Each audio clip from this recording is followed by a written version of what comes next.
Welcome back to the Fantasy Take TV podcast for round 8. The review, we're going over a few things this week. Big week. I think it was a couple of weeks ago. It was a massive scoring week, and this week was another one. Seen some massive scores. So I can tell you now, me and George were not one of them.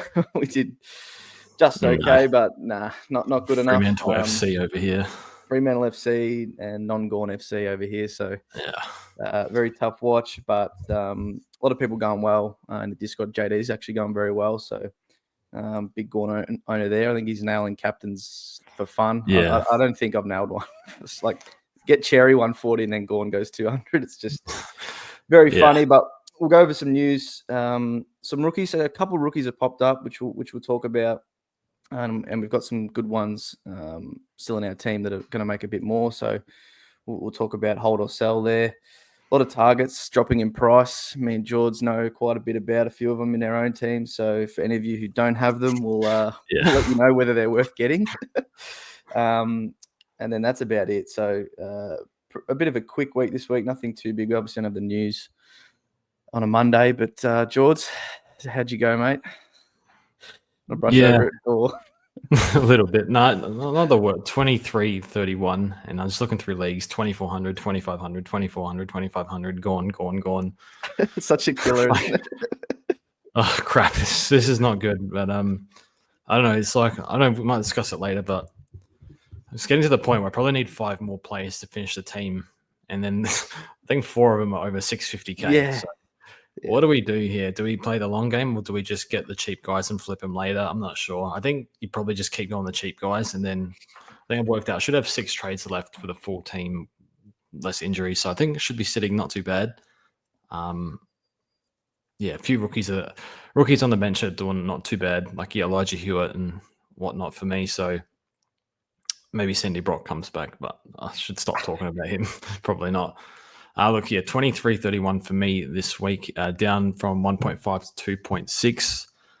I think I benched all the good rookies. I filtered all the wrong ones. So I could have been not too far off the pace, but that and, the number one, own the Jordan Clark fan club. Told everyone this 105 and he drops to 58. So I apologize, but that's how it goes.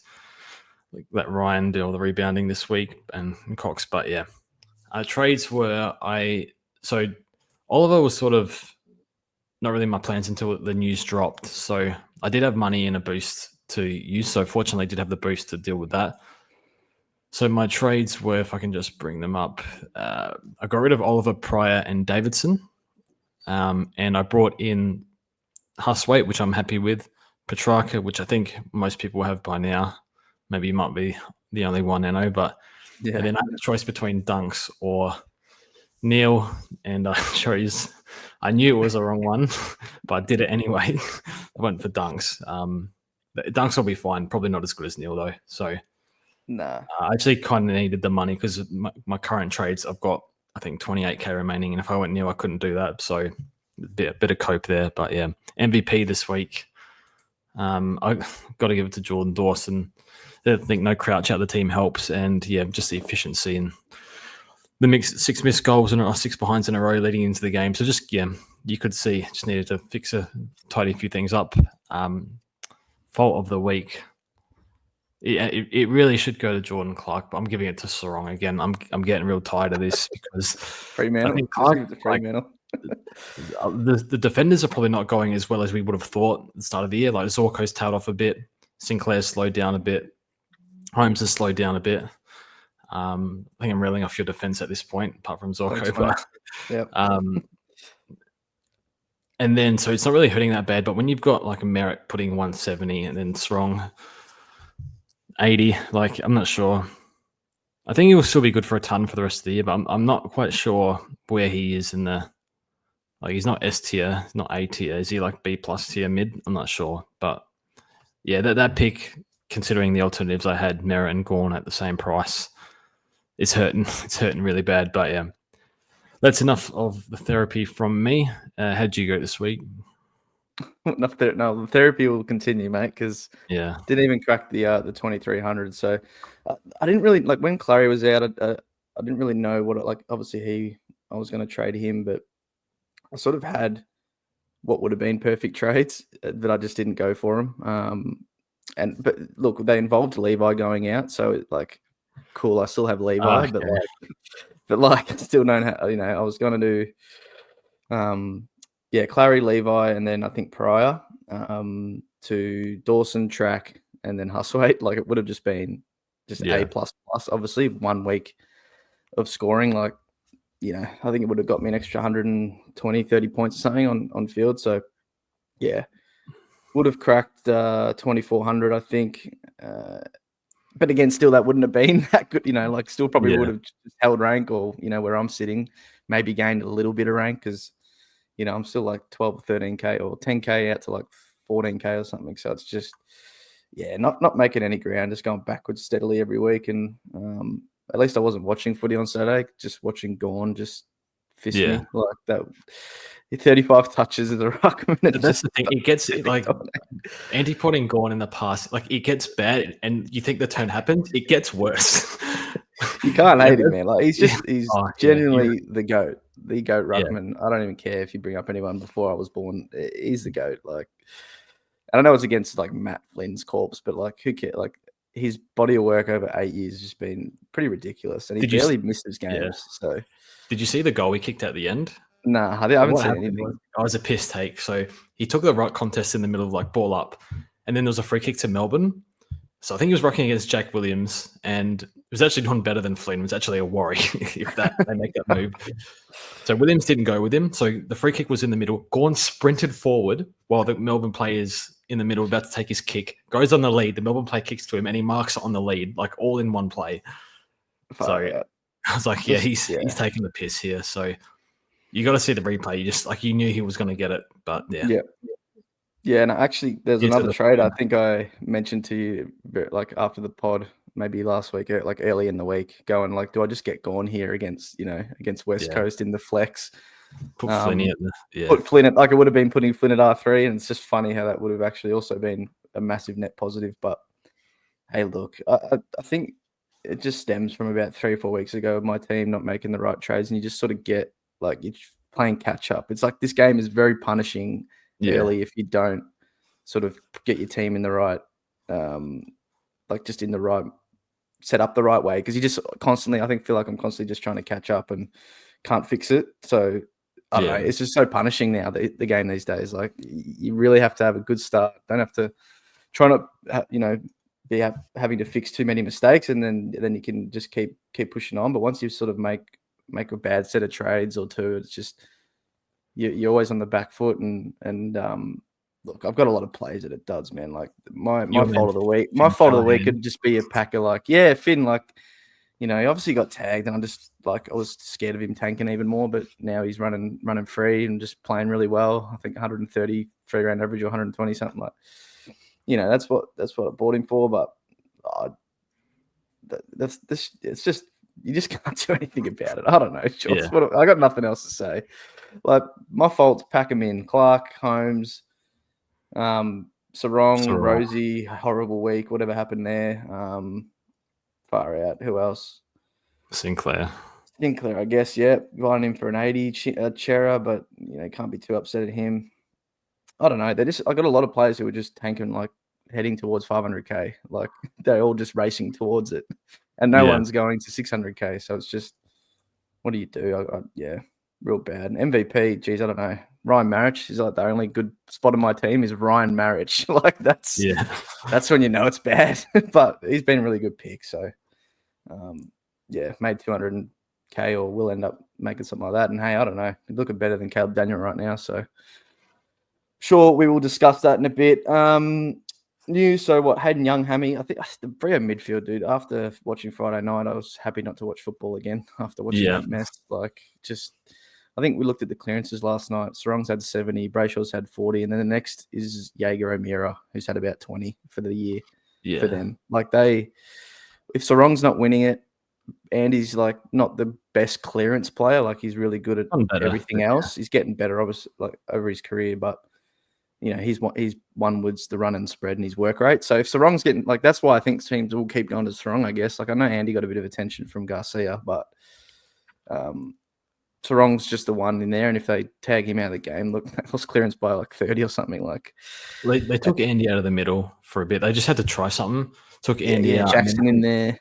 Had and then Shrek was on the bench, and Jackson was on ball. So I don't know if you saw Josh Draper was rucking while Jackson was playing ball. It was a mess, man. I understand like the structure and who's playing what role, but I don't know, man. $2 million. So Hayden Young, Hammy, that doesn't help him. That's just another guy in there that can help out. And obviously, look in the last couple of years, Fife was actually always like second or third in their clearances, and obviously he's got he's what he is these days. Probably never gets back in the team or plays again. So, Will Brody time, I reckon. Who else? Like, I don't know. So, that doesn't help. And then Ridley is the other one that we know, obviously subbed out way back on Thursday. So, a couple more over here as well.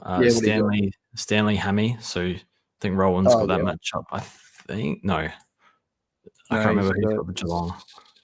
Briggs, if he plays, and then Sweets. There's no real relevance here, so a few nice matchups. Then English, Tim English, there you go. It's going well. It's improved on last year for sure. So Stanley's done, Hammy there. Bo Allen got 1 week. Yep. And then given what West Coast are doing, does he come straight back in? Because they're just dropping and putting in plays like it's for fun. And also Stephen May and Prestia got a week for a fight or their involvement in a fight. Alleged, keyword here, on Boxing Day.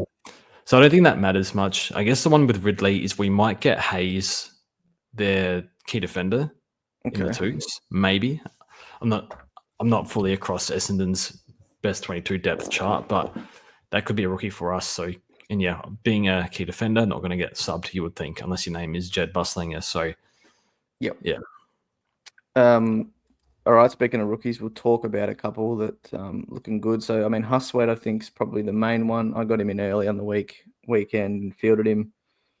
Nice move there. Yeah, awesome. got a lot of ranks. But he looks good. Like, he tackles, has a crack in there. Obviously, had a couple of easy matchups, but I think he should stay in until at least till Nash is back, and then see what decision they make there. So I think you got to take him. A chance to make too much money in like a couple of weeks, and with the upside for more. So I think he's obviously clear number one rook this week, George. We'll see next tomorrow on Tuesday when the injury list comes out. Cam McKenzie has a hand issue, a broken hand or something along those lines. So that could help his job security. Just looking at the CBAs, and Huswaite had 48%, and Ward had 68%. So also Paul Dillon Moore got subbed out tactical, a bit rough there, but I was looking at him a few weeks ago. But I guess just wait and see with the. Look, just get him in. Regardless, whatever happens, just get him in. Move on. And then some other ones that sort of popped up. So Boxall, for what his role is, played really well. I think like another tackler there. Not think he's the best ball user, but had a real crack. 10 contested, 6 tackles, a few clangers. So not what we expect from him or what they probably expect from him. But I don't know. There's the Saints midfield. I mean, they cooked. Steele and McRae went nuts, but Garcia's still in there. Then they got Philippou, who they just kept out for one more week, got a corky or whatever, and they just played it safe, I think. So what do you think of Boxall's like job security? Do you think like he's kind of probably fighting with Garcia, is he now? I'd be surprised if he's out the team, but I wouldn't be surprised if they use him as a sub. Yeah. I think I'm a bit more comfortable going Fonty early. It's a bit more expensive. Here's the thing. If I don't go either, then I can only go one next week. So probably Fonty early if you need to. I'm just not sure what happens when Philippou comes in. Yep. It's easy to forget how good he was late last year. Like, I think his DT was like over 105 or something like that. So, I mean, Hugo had the job, right? So 25 in goals. So, he had 80% CBAs and Boxall had the 40, but they really just used those 4 guys. Obviously, still McRae, Hugo, and then Boxall is the 4th. So, do they bring Philippou in? Obviously, he becomes in the top 3 mix, and then sort of share minutes with Hugo and Boxall and find a way for them both to be in the team, because they were sort of doing that earlier in the year when it was like Clark and Zach Jones and whatnot. But yeah, I think you're right. Probably want to wait. I wouldn't go, early on him. Definitely would want to wait another week and see what they do. He's good though. He looks good. Second half was a bit non-existent, to be honest. As far as being able to score in Yeah. SuperCoach in fantasy, he'll be able to do that the way he plays.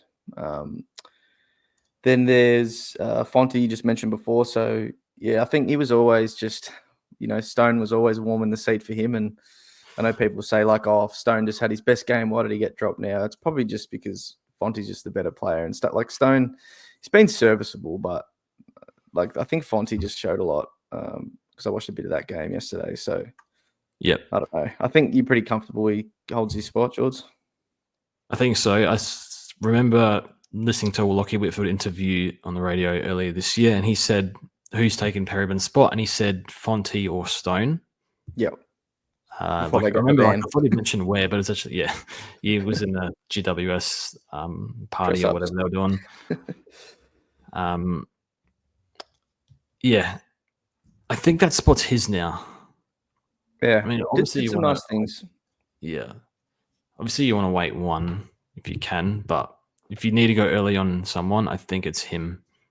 Yep. And we saw Stone was never really sub, so maybe Fonty is not. Yeah, they always have it as a sort of a half-forward player, don't they? Type. Yeah. Fonty's VFL stats aren't massive. I think it was like a 60 average, something like that in DT anyway. We don't have SC scores for the twos, but not massive. But I think like the role was good enough where you just really want 60s from him. Look, 17 touches at 70% with no clangers and 500 meters gained is pretty good. So yeah, I liked some of his decisions he made with the footy in hand. Obviously, it's just the 160k, so you're going early, and then he ends up not being a pick. It's a bit rough of spending a bit more of your cash, but I think out of all of them, the last two we'll mention as well. I think he's clear. Of going early, the ones that have played a game, he's probably the best. The other one is Lorenz. Now, I didn't watch this game, George. Obviously, they got pumped Port by the Dogs, but he showed a bit, did he? Honestly, don't remember much about this game.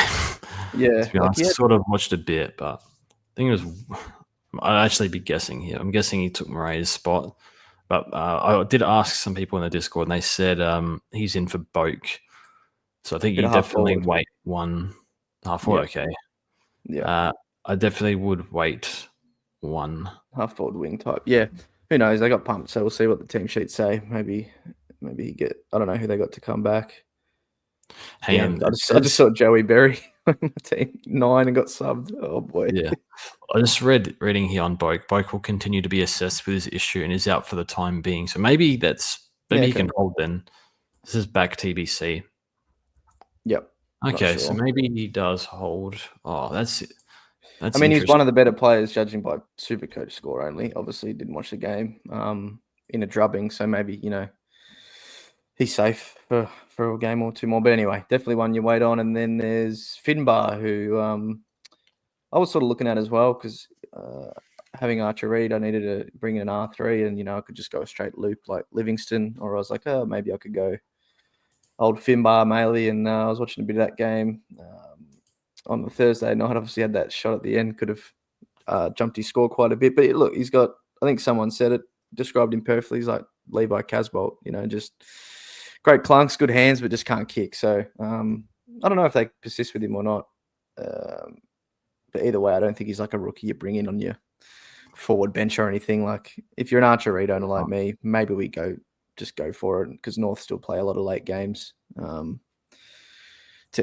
As far as we know with the fixture until round 16, or you just bring in Livingston. It's really just for Archer Reed owners, I think, because if you got Boyd at R3, you're not getting him at your forward bench. So he's there as a one you might want to go and get 60, 80k out of if we're somewhat lucky.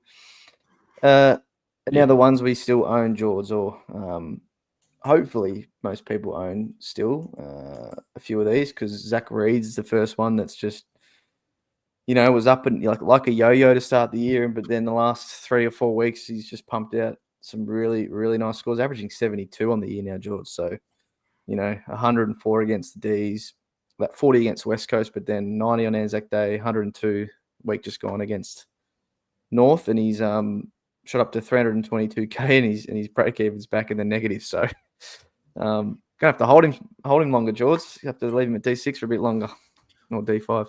Without looking at DFS, he's got Sydney next week. Who do they have forwards? Horne-Francis and Hamling. Yeah, I don't know what they. Dogs got hella injuries up forward, and then Richmond have Lynch and who's the other tall forward? John Fall, yeah.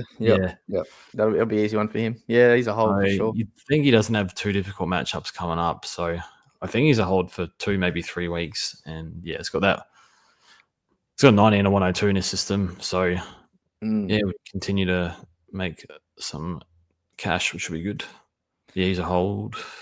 Yes, definitely. Then we got Bice, who's the other one who's probably in people's back line. So what about him? I think it's hold or sell. It just depends if you need his money or not. I mean, he could easily, before this week, he was averaging like 90 plus when you take out the sub game. Yeah. Apparently he does score better away from home. Freako tweeted that is weird stat. All these good scores are away from the SCG. Here's the thing, man. Like these guys, it's round 9. We're heading into round 9. Most of them are going to be gone by round 12 anyway. I think I'm okay cashing out because that 50's killed his cash gen. He can get you some good scores on field. I don't see why he wouldn't. But the cash gen stuffed now, 380k. He's got a 40 score in there. I mean, say he goes 90 for the next 3 weeks. It's got him getting another 25k. It's not nothing major, but the problem is if he goes 90 for 3 weeks, he could still then make another. Like it could end up being 50. It's just like Reed. Like obviously Reed's going to end up being a lot more if you trade him out a few weeks ago. I don't know, Bice. It's a tough one. I think if you have the luxury to hold him and still get upgrade done, obviously you do that. But some people might be in the boat where you need to trade him to get one done. Yep. Levi, unbelievable last night. Him and his brother just. Did you hear about how does a team like Brisbane just get the 2 best kids? Did you hear about the trash talk to the Ashcroft boys in the preseason game or something? Apparently, with Gold Coast, yeah, something about Will shouldn't have won the Norma Smith or something. Yeah, well, I think they took it very personally. Yeah, as he should. Like, what was wrong with that? Like, Brizzy had a lot of good players that day. Obviously, he was judged the best, but I don't know. Anyway, Gold Coast pretty terrible showing, especially in the midfield. A bit like Freo. Just couldn't win a clearance. Dunkley destroyed Rao, which was good to watch. Rao again. I mean, it's just angry about last year. Yeah. Sits on him, blocks his run, and then if Rao's not in there dominating, as good as Noah and Tuka, they sort of they're not the clearance machine that Rao is. So they still played pretty well, both of those two guys, but you shut Rao down. Witsy obviously 43 hitouts, but only scored 50. Like that's, they did really well. Brizzy, their midfield's just ridiculous. So they're just tough and strong and good on the outside too. Just like I was watching them play, I was like, gee, this is bloody good midfield. Yeah. Yeah.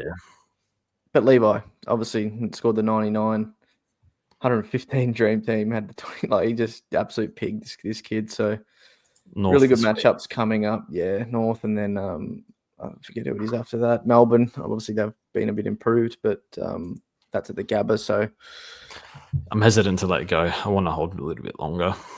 Yeah, I'm the same. If you have, I would have traded him, as I said, with those perfect trades. I still don't think you should be upset if you did trade him. If I got Dawson, Track, and by trading Clary and Levi, I think I'd still be pretty happy, even if Levi goes on a decent run here, because you got those premios at they're at the absolute bottom dollar. So I wouldn't be too upset if you're one of the Levi traders. But if you did happen to still have him, I would obviously encourage holding him and finding another way to upgrade. Then the last one, we said Pryor as well. He's a whatever. You can hold him. He has a 70 break even. It's obviously shot up a bit, but I think most people, if you had him, probably trading this week. But again, that's just a team-dependent thing. 70 break-even probably makes it to where people will trade. It's 10 You can above his go. average this year, so I would Yeah. say a lot of people will be trading him, and that's fine. And the last one's Flynn. So didn't watch the game. Glad I didn't, because that would have been hard to watch. But I mean, you can't begrudge him too much for getting destroyed by Gawn. I think we all expected it, but the 50 does really just sort of halt him for a bit. He's made 20K in 2 weeks. How much more is he going to make? He's got Nank and Rowan. I think it's one of those hold or sell, up to you again. I think it'd be nice to use that flex spot again. Like, some people might want to grab a Rowan Marshall that's cheap at the moment. Some people might want to shuffle things around. Like, my defense is stuffed at the moment. I got Carroll and Brock. I had to field one of them, so it'd be nice to move that around with the flex. But look, his scores are 87, 141, 105, and then Max just did what Max does. And think, he scored the 50. He's been fine around, he's been reasonable around the ground. He gets bullied in the ruck by the top rucks. So I think there's a world where Jack Williams rucks for them. Do they just give up on this BJ and Flynn stuff? I don't know what the coach is thinking. If I'm the coach, I'm thinking, look, Flynn's been all right for us. Max is Max. There's nothing you can do about it. Maybe you keep playing him, but at the same time, Minnie's probably thinking, we need to get our future sorted here. Is Flynn that guy? He's probably a stopgap. If he holds, I'm going to hold, but I'm not against using his money. Similar to Bice, yes, he can score well from you. He can score well from you, but at the end of the day, we need money. We need primos in. Some cheap primos are going up in price. You can use his money, but yeah, a bit like Bice. They can easily do 90s for you. So I'm okay holding. Okay selling if it gets you the players you really want that are going up in price. Yeah. Yep, it's definitely your decision type one. Well.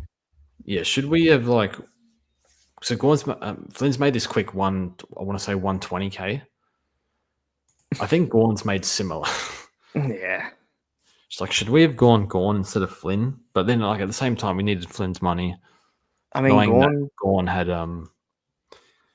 low tog Gawn Shrek. dropped that 60 and an 80 a long time ago, George, and he sort of dropped to 570, round 4. Round 4 and 5, he was at 580. Yeah. That was a while ago. Flynn came up 2 or 3 weeks after that. So yeah, okay. It was always hard when you had a Cherry and a TDK or a Gawn and a TDK. Both parties have been going, when do I get Cherry? When do I get Gawn? Do I do it now? Because Cherry obviously hit 550 himself. And both are just going to go shit. We can't, now that we haven't, and they're both, going up. Obviously Cherry's more attainable, but he's still 630K. So you're not going to do it. You just can't. So I think we both just say bye-bye. I would do that, actually. I'd get Flynn. I would get Cherry. I could have got Gawn last week for 620 or whatever he was. Yeah. And it just would have, obviously, why not? You can't, you could. I think say you can't predict that, because you probably could. There's some good buys around the 500K range, Horne-Francis, Rankin are still there. Petrarca, I'd probably still go there first. Save that 100K, hope the upgrades later. Yeah, but I'll tell you what, Cherry, it's just add it to the list of players that are running away. Andy, Nick, they're coming down maybe if they don't go. You know how bad it is to look at a midfield, George, when you don't have Andy and Nick there, because there's just no one else. I'm looking at Sarong and Rosie's my bloody M2. It's a real hard year if you didn't hit those guys, didn't start Andy, and then didn't get Nick, the correct time. There's just no, Bont Butters are freaking 700K, and it's just who do we get in? So you just got to get in these cheap guys and just fill your team out. And I don't know, when we have trades left and hopefully some late rookies on the scene, try and just use them to get the fraud ones out to the top dogs. It's a learning for next year, I think. And even Neil's another one that's going to get away from us. And I had the opportunity to get him, but it's just a lesson. When they're there, just take them and even start a few. But yeah, I mean, we would have started. I think we both had Bont and Butters sitting in our team as soon as the game opened. So it is tough when they both go down. I think I don't think I was going to start Bont. I was going to start Butters though. Yeah, Bont was the question mark. Actually, we're he's too much. But Butters was a lock for a lot of us. But hey, enough talking on that. But I think Let's it's get just to see. Go on. like just for next year, like I'm quite happy to pay a little bit. Like they don't have to be super value. If they're like top of the line captain options that can get away from you, I'm okay paying that Mate, $640 if or whatever it was. if there's a 5 in front of their name, you get it. You get it. And not only that, like premiums were the whole lot of them were discounted this year because they all came down 3%. Yeah. At the top. So 3% at the top is less than the rookie's gone from 123 to 119. Yeah. So the Bond got 25K discount, whatever it was, and the rookie's got 3K discount. So we're actually getting him a little bit cheaper as well. I think it's something to keep in mind for me anyway next year. Like I think I tried to play too hard fantasy, like you're short, and I nearly picked Perryman and stuff, and should have just paid an extra 90, 100K for someone you're going to keep for the year. Yeah, And I mean, but means they can come down quicker too, right? Yeah, that's the flip side. Like Nick now has a 160 something break even. Yeah. For someone like me, I'll be hopelessly praying to God he doesn't pop another 170 out of nowhere, and in 2 weeks' time he'll be 600 again, and I'll just I have to do it. You just got to do it at that point. Yeah. So it's a double-edged sword, but yeah, whenever these guys are literally around 600 or under, don't hesitate. Like just don't hesitate. Don't hesitate.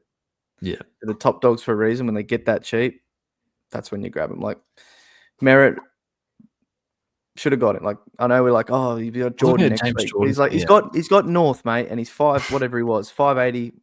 Get him. Like, yeah. Everyone's going, oh, he might get the fight. Get him. Like, I think he's got the record for second half. I think it was DT. I think he went like 110, 120 and a half.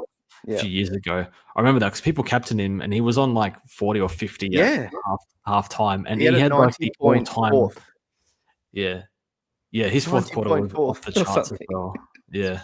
Obviously, the scaling helps. Like it wasn't like in any other normal quarter, it was like a 50, 60-point quarter. Yeah. But with the close game and everything he did was big. All right, let's talk about some of these other guys, George, that are under 550 that all us cheapskates who, need to go for them. Can go for them because I mean they're all in my team, so I'll let you know. So let's go Max Holmes. What do you think of him at the moment? Didn't watch Saturday night, so I don't know. I think he had a good last 5 minutes. We sort of out for dinner, pulled the game up on the phone, and I think he had a couple of goal assists or something late, but just not getting enough of the ball, is he? Baz is just ridiculous. He's getting all the transition sort of work and 30 touches a week, and Max is sort of just getting your low 20s.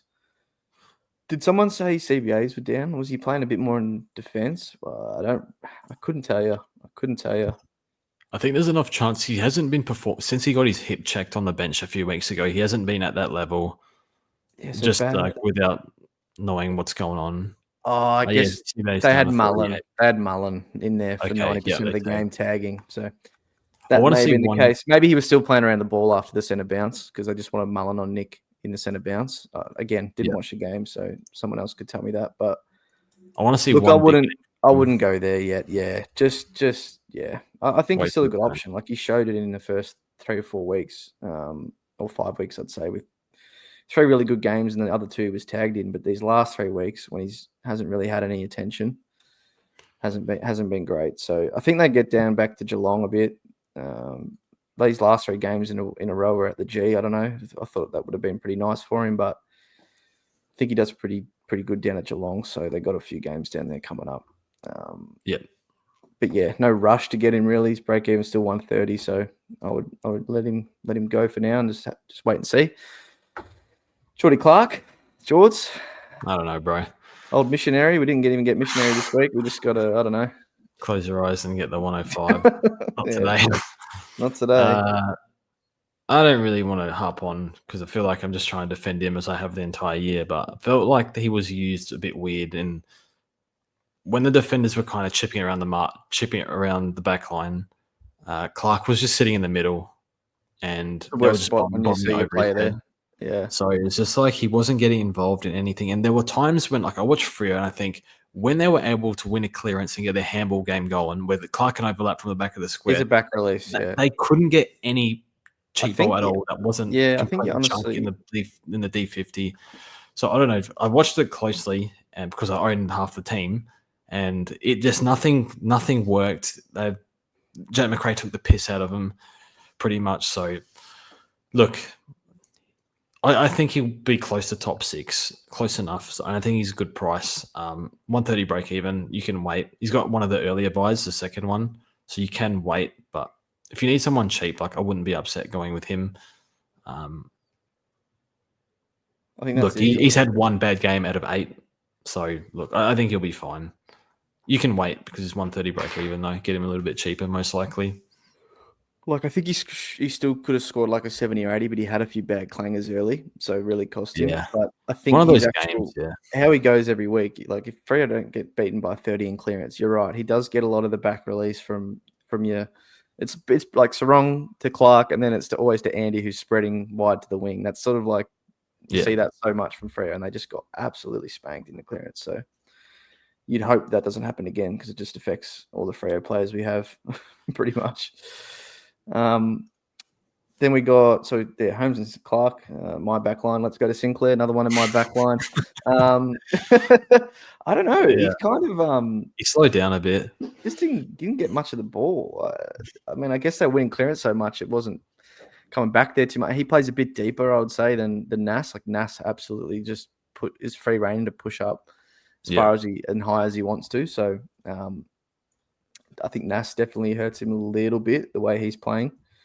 But I don't know. Like you still had a lot of their other defenders score well. It just wasn't happening for Sinclair. And he still I think 100% disposal efficiency of 20 touches, no clangers. Like he worked for that 80 because if he didn't do that, it could have been worse. But just only 2 marks. I still think he's a great buy. I'll be perfectly honest with you. But now you can wait even a little bit longer.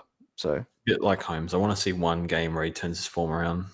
Yeah, I don't even know if it's form, George. Like I think he's still 20 touches at 100%, played well. It's just didn't get 25, didn't get 30, and sort of didn't get any not much score assists. So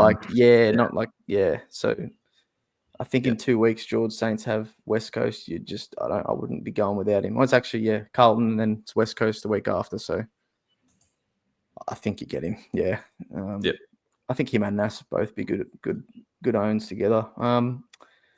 Zorko, I think might have been. I'm never going to get him. But did you see that 90-second stretch in the fourth quarter right at the end when he got about 5 touches and 4 marks? Shit mark. Within, it was disgusting. He was sprinting so hard, like just trying to pad his own stats. But I don't know. Like Fletcher's improved a lot this year, taking a lot of intercepts, getting a lot of ball. Returned. Yeah, and then Kitty, I don't know. Does he come straight back in? Who does he displace? It's a hard one. Like Jasper would be stiff to be moved out of that role. You would not be dropping Jasper, dude. He's good. He's very good. Who else is back there? Wilmot. I don't even know if Kitty gets in or maybe sub or like Answorth. You need him as the defensive guy. Man, I don't know. I think it's just really good 22. Have him. See what happens if Kitty comes back in. I assume he does, but see what happens when that arrangement happens, and then go from there. It was his first game in 15 months, so yeah. They still got Starcevic too, but obviously you don't know what he's had a lot of concussions, whether he's ever going to come back or what the go is. And then Josh Dacos. So this one, he's got the defender status now. I think he had some real average games sort of early on, but now is in a good sort of bit of form. 3 tons in a row now. So he didn't ton until round 6. Well, I think he's cheap because he got the James Jordan tag and had 15 touches, whereas everything else is he's but prior to that, it was sort of just 95, 88, 84, 91. That's not even missionary Jordan Clark type stuff. That's a bit less than that. So I don't know. I think he's obviously in a really good patch at the moment, but do you trust it as a he's 490 now, George. Do you trust that over a Sinclair who's going to be Sinclair's going to be whatever he is, 5'10", 5'15" in a week's time, or Clark who's going to be 500 in a week's time, or Holmes who's already under 500. Do you trust him over those 3, or where do you have him? I think he can do 100 flat. And at 490, is that it's probably a good buy last week? Was it such a good buy now because he just went up 30k? I'm just looking at.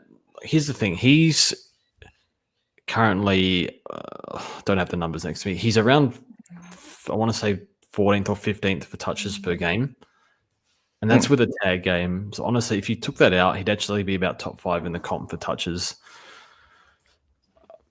There's a lot of outside. I'm thinking about it because here's a problem. I'd like to get. My plan was to get Nas, but that buy is no good for me because I keep harping on about it because I have too many Fremantle plays, and I wouldn't mind getting Philippou in. Is that sort of the extra spare in the buys? Just like sideways Lindsay or something like cost nothing, and then just hold Philippou as your extra. So I wouldn't mind doing that as well. My preference this week is actually Nas, who's 560, above all those guys, even Sinclair, just like a bit younger. But I'm thinking about Josh Dacos at that price, and maybe like working out my team anyway. I think I can flip 1 or 2 players in the buys anyway.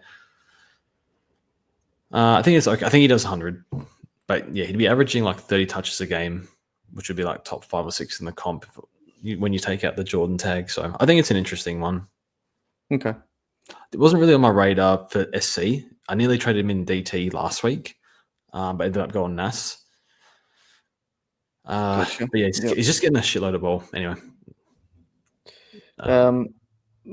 Slightly mentioned Dale. He's 470. Like he had a bounce back week, but early buy can't do it. Too inconsistent, and has that terrible buy. But it's funny. Look at the top. Look at the defenders. It's Whitfield, Ash, same team. Yeah. Next to Nas, Sinclair, same team.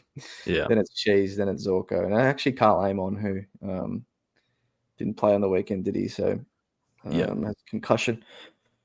But then it's Roberts, Holmes, Clark, Dacos if you want to put him in there, Bowie, who was good until this week, even Johnny Noble. They're all just around that 100 mark. So next week it is Lockie Whitfield time, I think, because he's got a poor record against Geelong. He's got a 140 break even. So if he can hopefully drop to like 580, I've been targeting Whitfield for this round for like all year. So he's straight in next week. And he's another one, put him in the list that can get away from you. Yeah. So if he drops under 600, we'd probably force him in. If you can, let's move on to the mids. So it was a big week for some forwards too, but a lot of options at some decent prices. Obviously, Dawson ended up being the really good one at he was sub 500, wasn't he, George? 490 something. Yeah, it's called the big 150. So now, no crowd. So what do you think's going on there? You said something to me before the pod. Dawson's now 520 with a 70 break even. What's the mid mix? Do you think? I've always been an advocate for, well, not always, but the last few years I've been an advocate for Crouch in the team. I think he might have a role as sub, like take Berry's spot when he comes back, because it's sort of hard. We've seen that Rochelle's gone to the midfield as well and played really well, and Peatling's gone in there and played well too. So it's hard to really displace one of those guys now. Not only that, I think he's sort of like a TBC injury. It says 4 to 6, but it sounds like they're just going to let it settle, give it as much time as he needs with his hip. But regardless, SuperCoach helps Rankin because what is he getting? Almost 30 touches a game. Now that's gone. Usually goes to the top guys first. So that's Dawson and Rankin. So that helps a little bit. And we spoke about it's been done to death now. Just efficiency, goal kicking. He goes up for 10 contested marks. Sometimes he takes 1. Sometimes he takes 3. Like, just depends. And those are a lot of points. So I think he's a good target. And if you asked me last week, I wasn't too sure. But now I can see, especially with that Crouch, I think he can push 110. Yep. Fair enough. 520 seems a good buy. It would have been nice if I stuck to that last week for a bit cheaper. Dunks, he's who you went, mate. Did you enjoy your first week of Dunks? I honestly thought Criminal Data owed him like a lot of tackles. I don't know. Welcome. Yep. Oh my god! I actually don't think the tackle count, but if he even does get one, I feel like it's like 2 points. I don't know. He tries a lot of them, and if they don't stick, people got to know that if the handball gets off to a teammate, it's not a tackle. But this is Dunks, man. This is a good Dunks game. We got to be happy with this one. Oh no, progression's common, isn't it? Look, I don't think he's top 8 because there's too many other good mids, but I think he's like not too far off. So I think for 520, it's a decent buy. I think Will could probably average similar, if not more. Feels so good, man. He's so good. Bill had 26% CBAs yesterday and scored Okay. that. Like, And then Huey so McLuggage has gone quietly well, and Neil, I think 580. I think you can get Neil still this week if you want him. 580. You know he's one that can go deep in the 600s. yeah. All very, very good. That midfield's crazy. So I think Dunks just naturally is gonna It's hard work to get that suffer. 110. Really hard work. Very hard work, mate. He doesn't all the other mids do I'm not going to say easy point scoring stuff, but they do the stuff that scores points more easily, right? From less touches and less like Neil will get the first possession, or Hugh and Will be the ones kicking it inside 50. That opportunity for more points. Whereas Dunks is just he does really hard. Works all really hard, but you just don't like a lot of it doesn't show up on the stat sheet, and it's all worth a couple of points. Like here's a tackle, here's a dives on a loose ball, just to hold it in and do the team thing. No points for that, Yeah. Works really hard to get back and help out behind all those other guys who push forward. You don't get any points for cracking back and manning up on other people's men. Like, it's just not a thing, So he's great. Dunks was probably one of the top 3 players on the ground behind the Ashcrofts, but it's just going to be a good old 110, and when you move on to next week. So hopefully there's no more 80s left, because he did all that stuff the last few weeks, and he's just been scoring 80s, 90s from it. So I don't know. It's really tough, especially with just how good that midfield is and how well the others are going. I don't know. Yeah. I wouldn't get him in. I would still probably tell people to get a Dawson if you didn't, or whatnot. Any other mids? What do we got? Heaney. Yeah. I don't know, George. He's on the list there for you, but I don't think I'd be going there. I think limited preseason as well. I've spoken about this in previous weeks, but he did say his ankle's never going to be 100% again, and other body parts sort of compromised for that. So I do wonder, is he one they rest later in the year or something like they did last year? Stuff like that. No, we love Isaac, and he's definitely got the ceiling to do well. I'll probably go elsewhere though, but you can do a lot worse than Isaac.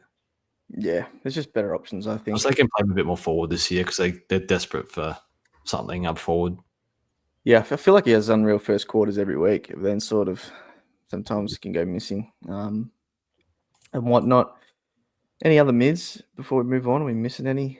I mean, there's a lot you can grab. I think Merritt's about to go up, maybe a Jordan tag, but probably does nothing like it has in the previous weeks. But Tom Green, he'd frustrate watching me for me if he was in my team. Again, a soft-ish in preseason. I'd just rather go someone that hasn't had that. You can get someone with a similar output that doesn't have that risk. So for me, it's I'm not really looking there.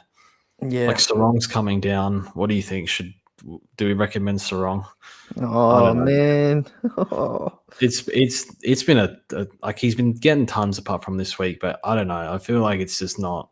If people could watch a little highlight video of me and you watching Sarong every week, that would turn them off very quickly, I think. I don't know. It's similar. It's hard work to get points, and he just throws them away with his efficiency as well. Yeah. And he's taken 1 mark in 3 weeks. Which I guess we're sort of aware of because Freo are not marking much this year. So I don't know.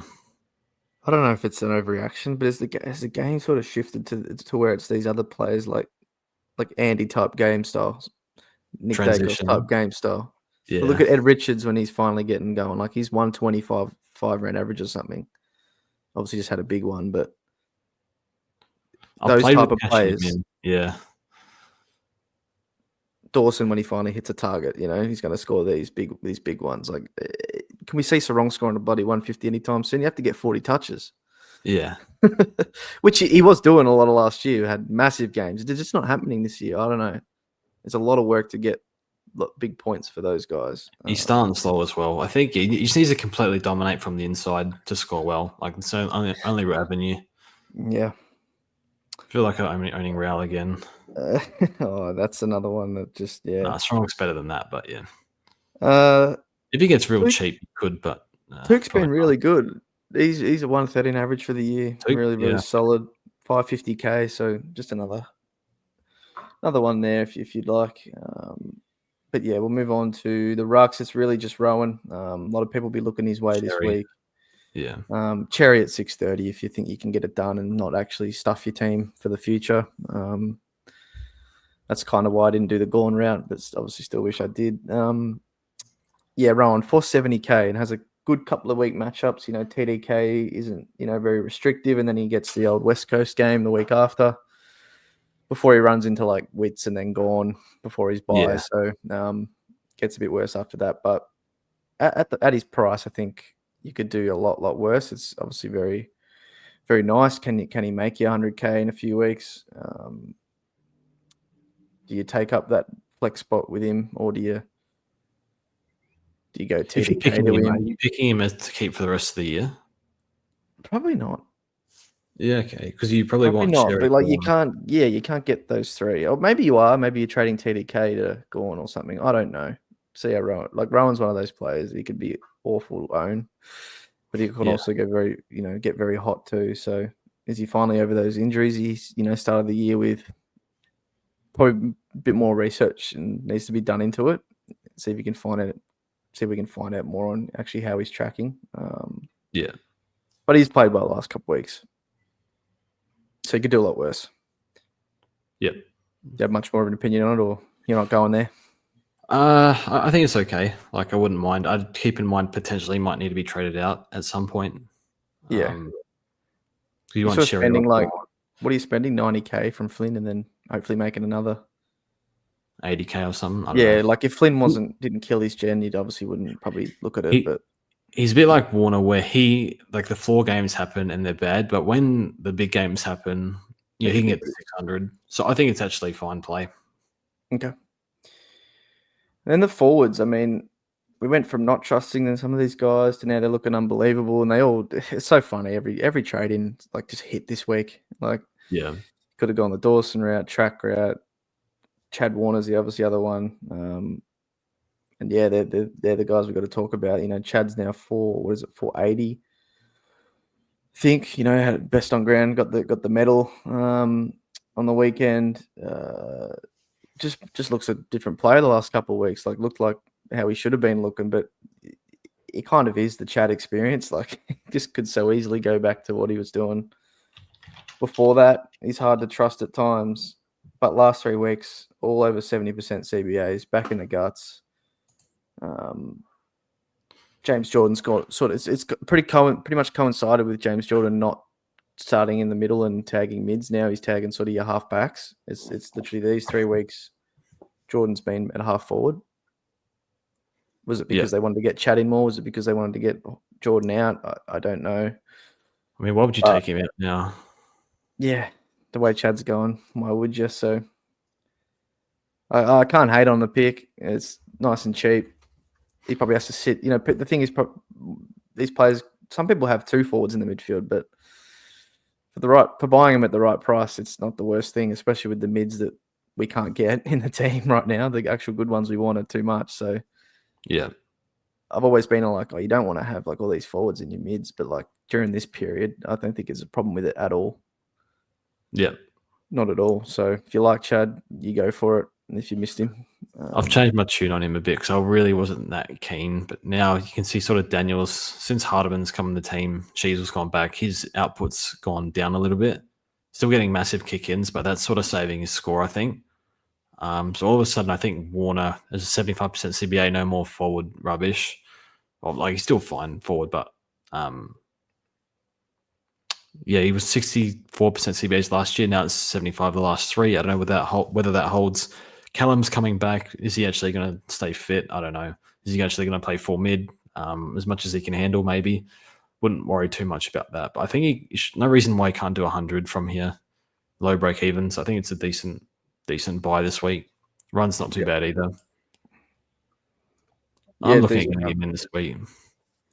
Decent run. No worries. Yeah, mate, it does make it a bit easier with Daniel maybe not looking like, we have to hold him for the whole year. It's a hard one. And then obviously, I don't know what we see with Marich long term. Like, is he? That's a hard one. But obviously now we just hold on. Yep. Track. Yep. Again, great buy. Last 1 or 2 weeks, get him in.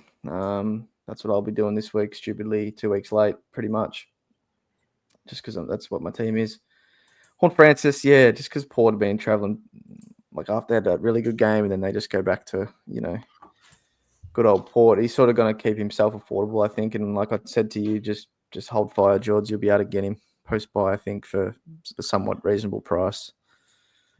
He's a horrible non-own. And I'll watch him. I effectively went him to Sarong, not directly, but sort of cashing him in for Baz. And then my next upgrade was Sarong. So effectively, I don't know. But look, no, I'm keen to get him in at some point, probably after the buy.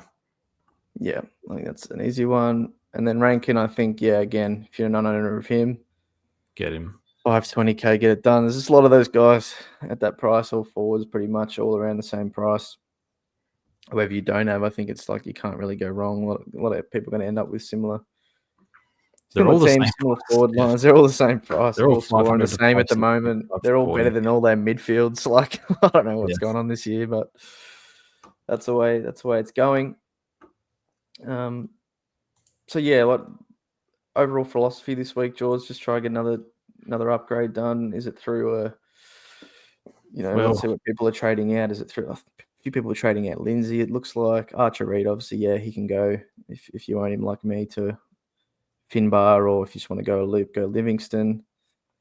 Who else has been traded out? TDK. A lot of people are trading out early in the week. You got Saints this week. Got the Saints this week. Bice and Flynn. Yeah, they're the ones that sort of people are sort of turfing this week. Interesting. And then Power Pepper, we didn't speak about him actually because we don't own him, but a lot of people do. He can go. Yep. Done absolutely unbelievable job for you, made over 200k. I don't think he has to go, but it's probably a lot of people's route to getting an upgrade done this week. It's only going to cost you bloody 80k to get into chat or something. Like it's easy trade. Easy trade there. Look, plenty of value available. Get Huswaite. If you're going to pay, I think Sherry, if you don't have him, if you can make that move, I would. And I think next week I would plan for Whitfield if you don't have him. Hopefully comes down a little bit in price because I think he's going to go on a run after this. I think he's got Freo, who seem to be giving up to defenders. Unless it's not really Sinclair and Nass this week, but previously they have. So, plenty of good options available. Neil, if you want to pay as well. Yeah, I was going to say Neil against North this week. Yep. Yeah, that seems really good. All right. Any trade plans for you this week? Yeah, it's looking like. I mean, I've got to do what I was meant to do last week, but now it's going to cost me sort of like 50k more. So it's just piss poor. But I think Flynn, Pryor, and then I don't know. I'll probably have to get rid of Bice. George kind of sucks, but I think I just got to take the risk. Take the risk on it. I just got to get more premiums. And it's either Track and Dawson, which could have just been last week. Rowan, maybe if I want to save some money for the week after. Chad, I'll probably let go for now. And again, probably just get him for more expensive, a week down the line. I don't know. Real bad for me. But then it's just whether I get Fonty or not really sure because that extra cash hurts. Maybe I'll wait an extra week on it. But I've already got Huswaite, so I don't really know who I would end up getting rookie-wise. Again, I spoke about last week. I can do the old get him the R3 loop early, but I have to put Archer in the forward bench and then I have to field Cleary. And I don't want to field Cleary over any of these other rooks like Reed. Obviously, don't want to, Levi got to field. Hewitt, I want to field him this week against Richmond, and then Huswaite. Maybe you could argue he doesn't have to be fielded against Melbourne, so maybe Cleary's better this week against the Bombers. Press Hewitt over. Like Hewitt got a pretty lucky goal at the end. Like just kicked it out of off the ground in a. Yeah, but he's playing Richmond. Like end of the day, he's playing Richmond. Oh, is he? Okay. So I think maybe Huswaite actually you could bench against D's. Big game for Cleary. Yeah. Yeah, big couple of weeks, mate. West Coast and North. Back to back. Yeah. Both on Sunday, 1:00. I think the North this week, Mother's Day. Don't worry about me, George. What are you doing, mate? I've got shocking trades lined up. I've sideways both Daniel and Chera. I think what you're going to understand is my defense bench is Carroll, Sandy Brock, Stone. I can't field that anymore, so I need to fix the defense. I wanted to get Nas, but it's bad for my buys, and I've learned in the past maybe just cop the hit in the buy if you really want to play you want. But I actually can't afford him, so I've done Daniel to Chad. Yeah. I think Daniel's a hold until he's not. If that makes sense in terms of role. Yeah. But I figure if I'm going to grab Chad, it's while he has a 26 break even. Do I really want to pay $5.50 for him later? No, because he'll give me a floor game. So I like his run, like Essendon, Carlton, Melbourne. I mean, that's 3 teams I don't think will make the 8. And also got Adelaide and Richmond. So I think the run's pretty good. He's got a later buy too, which helps me. And then I've got Chera to Josh Dacos, which doesn't make any sense because Chera probably averages more, but it fixes my structure and helps my buys, and it gives me the option to maybe flip him later while if he can make some money. But I'm not sure. I didn't really plan for Dacos. I wanted Nas, Sinclair, and Whitfield. So I wanted Whitfield as my final defender, plus one of the Saints boys. So I'm not sure, to be honest, but I just figured if Dacos is averaging nearly 30 touches a game, surely he can go 100. Interesting. I think they're the wrong trades, but I have no boost. Alternatively, I could go Bice and Flynn, 1 up, 1 down. Probably the better move. Yeah, could you just do that? Yeah, probably. I might do Fonty, and then I can get any Chad, whatever player I want. Then I need a defender though, because forget rid of Bice. I need to fix my defense. Kind of Stone, Carroll, Brock there. I don't know. We'll see. Cool. Captains quickly, Jaws, before we sign off. I mean, we got to hit one of these sooner or later because I think it's not like our captains are bad. It's just that they're not 170 from Gawn or Dacos or Merit. And I haven't. I'm like laughing with 140 like last week. Yeah. I'm going hell yeah, and it's just yeah. Andy or Nick on Thursday would be pretty popular. I don't have to make the decision because I have neither, but I'm not putting it on so wrong. You can get stuffed. I told you he's banned. Yeah. He's banned from captain. Yeah, I didn't do it last week. All good. Yeah. So I've got VC Andy, Collingwood off a 5-day break. Andy will respond, I think. I think Clark was on radio. He was absolutely filthy. Like, called their performance disgusting and stuff like that. I think we'll see a bit of a response against 5-day break against Collingwood, but we'll see. It's not always the case. But Andy VC into Sherry for me. Nice. Cherry's my captain. VC. God knows, mate. God knows. Ain't got much of a choice. Good TDK, maybe. Yeah, I guess he's the one. Probably it. Then roll from there. I don't know, man. Team's pretty bad. Sinclair, isn't that going to be that good against Carlton? I don't know. Probably not. There's not much, mate. Showdown this week, actually. Horne-Francis or Rankin Dawson. Or something. One of them will show up. Yeah, Dawson, if I get him in. Don't know. Leave. The Brizzy are playing North late, yeah. So just Cherry anyway. Yeah, whatever, mate. We'll figure it out, and it won't matter. Yeah. Cool. Thanks for watching, guys. Hopefully you're going better than definitely at least better than me. What did you rank in the end, George? You dropped a little bit. 2.6. I'm this rank. I've been this rank for like 8 years in a row at this point of the year. Nothing's changed. But can't quite like make the top end. It's a tougher game these days, mate. And if you don't, I don't know. We should have picked Gawn again at whatever age he is. Gawn and Cherry, really. Obviously, Cherry had that little bit of an injury time. Yeah. But I think that the timing of that Wilder Sherry trade just, oh my God. Anyway. It's tough, man. It's tough. Thanks for watching, guys, and we'll see you on the next one.